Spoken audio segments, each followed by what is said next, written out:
Assalamualaikum warahmatullahi wabarakatuh. Salam sejahtera kepada Bapak dan Ibu pejuang pejuang untuk menjadi aparatur sipil negara, baik itu PNS maupun P3K. Nah, pada hari ini kita akan mempelajari terkait tes intelijensia umum atau yang biasa disingkat TIU. Nah, TIU ini merupakan salah satu tes di antara 3 tes yang akan dikerjakan ketika kita akan mendaftar menjadi ASN. Nah, selain TIU itu ada juga TWK, tes wawasan kebangsaan, dan juga ada TKP, tes karakteristik pribadi. Nah, ketiganya ini tercantum di ketika kita mengerjakan soal SKD. Nah, sebelumnya kita akan membahas terkait apa sih tes intelijensia umum itu. Nah, di sini saya akan menjabarkan apa-apa saja isi dari tes intelijensia umum. Sebelum itu, saya akan menjabarkan bahwa tes intelijensia umum itu apa. Nah, ternyata tes intelijensia umum itu gunanya untuk mengukur kemampuan peserta tes CPNS, sekarang yang ASN, PNS dan P3K, dalam hal-hal yang berkaitan dengan penalaran verbal, kuantitatif, logika, dan analisis dalam menghadapi dunia pelayanan publik.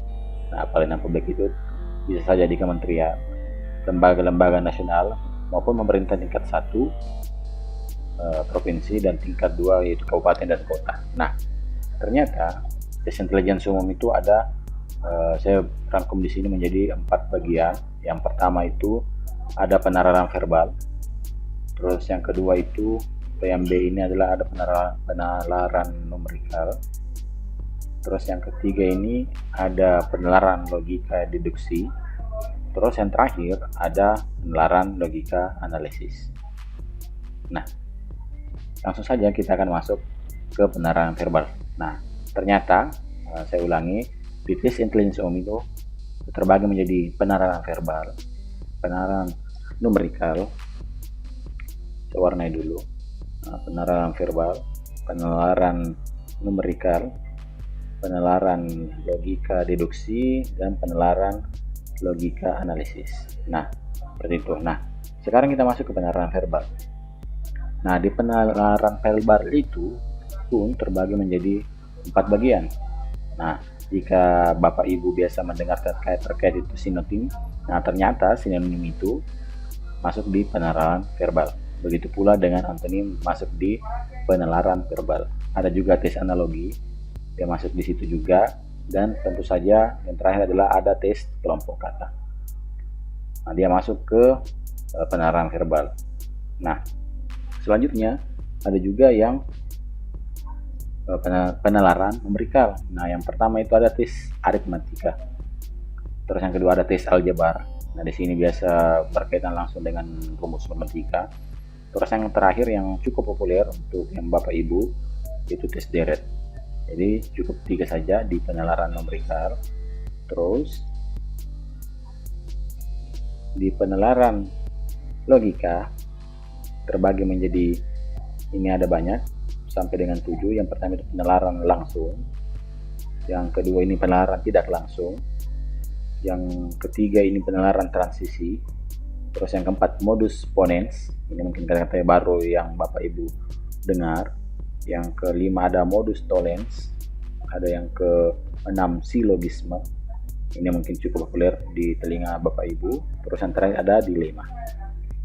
Nah, yang terakhir untuk di tes intelijensia umum ada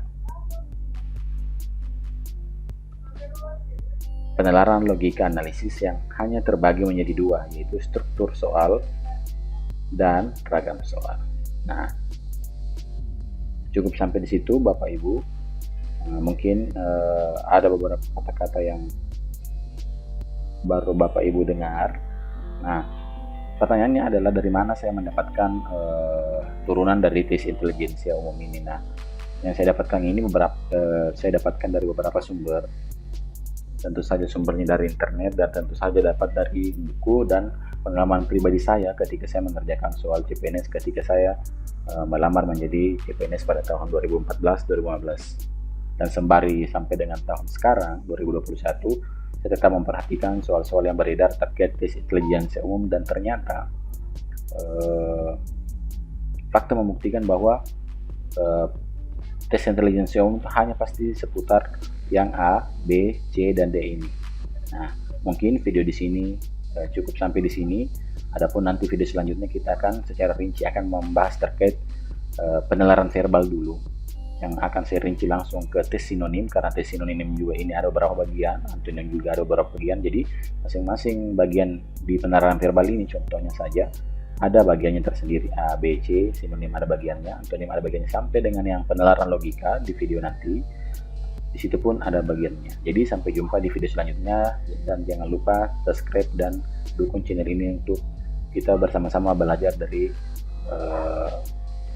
tes-tes yang ada di dunia nyata yang terkait dengan Bapak Ibu ingin mendaftar menjadi ASN, baik itu CPNSK maupun P3K.